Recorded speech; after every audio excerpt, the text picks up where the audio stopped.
begin with thanking our fan base. I thought it was an electric atmosphere. The dog walk was one of the best it's ever been. They carried us through some tough times. Thought we showed some grit tonight and responded. It's just like a boxing match when you got to be able to take the guy's best punch. And we knew they had a vertical passing game. We thought they had the best quarterback throwing the ball that we would face, along with the best combination of speed. But you know, our offense really played well. Sloppy at times defensively and sloppy at times offensively. And if we're going to be the team we need to be, we've got to remove those. And I thought that was probably the sloppiest game as far as organizationally and the things we got to do to be a great team. But I don't want to diminish what that offense just went out there and did, because they executed well, they ran the ball well, they threw and caught the ball well. Jake made good decisions. I thought they grew up from a passing standpoint. Defensively, we've got a lot of guys dinged up. I think we got 5 guys out that played a significant amount prior to this game, and we got to get better. We got to get better in the off week to get where we want to go. It's 696, Kirby, I'd say about 17 yards short of a school record. So there's a lot of offense. Really looked like you really got the balance after the running game got going. Yeah, after the running game, it was hard to run the ball in this league. I keep telling you, it's hard to run the ball in this league. And early, you got to earn it. You got to get the hard yards. You got to pound it, and you got to chop the wood. I mean, if you just keep chopping, it'll usually pay off in the fourth quarter, especially with the backs we got. But you're not going to walk out there and just have success running it in this league. It's hard to do it. You got to be able to throw and catch the ball, which we did better tonight, and we got to continue to improve on. But we got to defend the pass better. Coach, Jake, in the first half especially, some really big third down conversions, and you were talking about him growing up. What are you seeing from him at this point, 7 games in? Seeing a little more confidence, making good decisions. He understands the game. He knows where to go with the ball. He sees coverage as well. He made a mistake, made a poor decision. But quarterbacks are going to make those, and hopefully he learns from it and continues to grow. But he's getting better as a player, and he's putting us in the right place. And the guys caught the ball. That was the biggest difference. They threw and caught the ball when they had the opportunity. Kirby, what do you know about Derek Godwin's injury? And do you have any indication of severity? Yeah, he got a rib injury. I think he'll be fine. I mean, he had to go check it to get it checked out and get it x-rayed. I think he should be fine. You mentioned 5 guys out, I guess, on defense. What's Marshall, the other one? I guess Hawkins Marshall? They both got injuries, undisclosed injuries. But I hate it for them because they're both good players and could have helped us tonight. Was there any intent to try to get the passing game more involved, or is that just how this game evolved early? I think there's always intent. You want to be balanced, right? So the intent is to be balanced. To be balanced, you got to run and throw it. And we've had some games where we didn't have to do that. We've worked really hard on it in practices to get better at it. But I thought the kid did convert some third downs and make some good throws. And they lifted us up, because there's 2 times we took big-time shots that the offense picked up the defense and showed some grit. I know you don't want to take anything away from Missouri in that passing game, but was there an element of you guys not doing what things right or the way you want to that resulted in those big plays? I think there's always a little credit given to them and always a little blame given to us. I mean, at the end of the day, somebody's got responsibility, somebody's got coverage, and they got to do a good job. But give them credit. Their quarterback's got a big arm, and that kid's a fast receiver. If you take out 2 plays, you really don't play that bad a defense. It's 126 yards or something on 2 plays. It's almost half their offense. And we knew before the game, we said, don't give up big plays, and you got a chance. And we gave up two big plays. But you know what? We'll learn from that. We'll get better from that.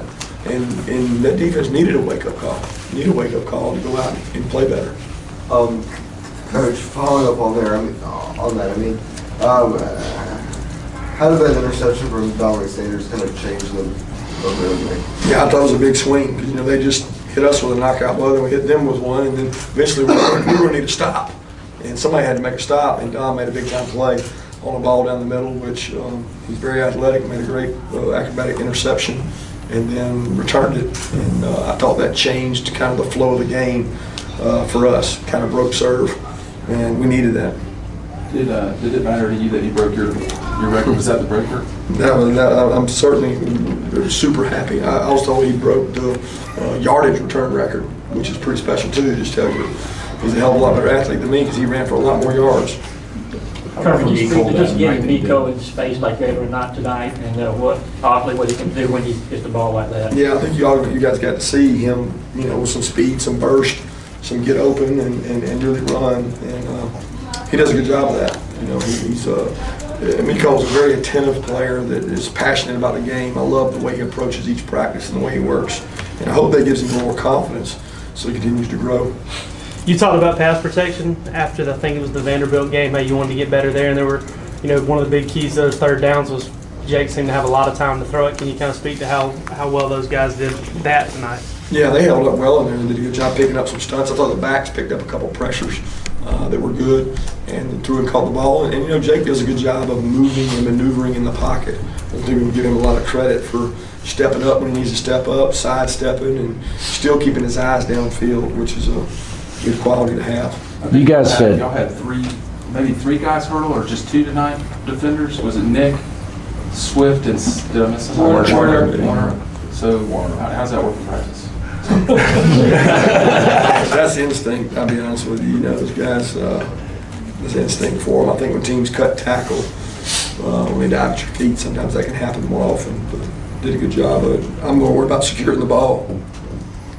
Kirby got a number of players offensively involved. Is this what you've always envisioned last year, or is this a product of off-season tweaking and changing of the offense? Much is made about that, but ultimately we want to be balanced. We want to be able to throw and catch the ball. We want to be able to use our wideout strengths. Riley made some big plays. Terry made big plays. Javon made plays. Those guys, they make those plays in practice. They get the opportunity to. They stepped up tonight and made them. Certainly, we envision having a balanced, high-powered offense, what everybody wants, and you got to be able to do that in this league. Be able to throw and catch the ball because the defenses are so good. Coach, a couple weeks ago, you had said that Rodrigo Blankenship hadn't gotten too many opportunities. Well, he had them tonight. What kind of confidence has he shown you, and how did that kind of build up after he had the opening kickoff that got a target and everything? Well, I thought he did a good job responding. He had another kickoff that wasn't so good after that, but then he got his rhythm back. He found his groove. He kicked a couple balls deep right. We changed things up for him, and then he got back grooving and started hitting them good. He's kicking field goals really consistently now. I think Rodrigo is a product of competition. He's been in a really tough competition. He's had a lot of pressure on him, and he puts a lot of pressure on himself all off season. And when you do that, it prepares you for real life situations, which he's done well kicking the ball this year. DeAndre showed good breakaway ability, didn't he, Coach? With a 71-yard run, had another 36-yarder call back. Yeah, DeAndre Swift continues to be a great change-up asset to our offense, catching the ball in the backfield, running the ball, and he's a hard worker. And I thought he did a better job tonight of picking up pressure on third down. From an injury standpoint, from a fundamental standpoint, is there some excitement with you to have a bye week at this point, a chance to kind of hit the reset button and go into the second half? Yeah, I'm excited to get back to practice because I want to get better. I told him it's not off week, it's not bye week, it's work week, because we've got to clean some things up and get better if we're going to go where we're going to go. We certainly hit it at a good time. The one thing I've learned coaching in the SEC for as long as I have is that you go 7 straight weeks, you throw in App, Notre Dame, and the physicality that we play with and practice with, teams need the off week. They need the bye week. And we're going to go to work. And we got to get better. We've got to get more players to play winning football on our team. And we've got to get healthy, because we have some guys that need to help our team. And we got to get them back. Kirby, how do you like the way Jake's making decisions in his running in the inside the 10 there for touchdowns? Well, it's the decision to give it or keep it based on what the end does. So he's making the right decision when it comes to that. It's a simple concept that sometimes defenses make hard, and they don't make the right decision, and he pulls the ball. So he understands the game, and those guys have blocked really well for him when he's pulled the ball. Heard 7-0 with a week off before Florida. Is this a position that a coach enjoys, or did it make you worry even more about keeping things going? I'd be worried if we're 0-7. I'll be honest with you. My concern is on, can we get better? And the past doesn't determine the future. So our past success or wins will not determine what happens in the future.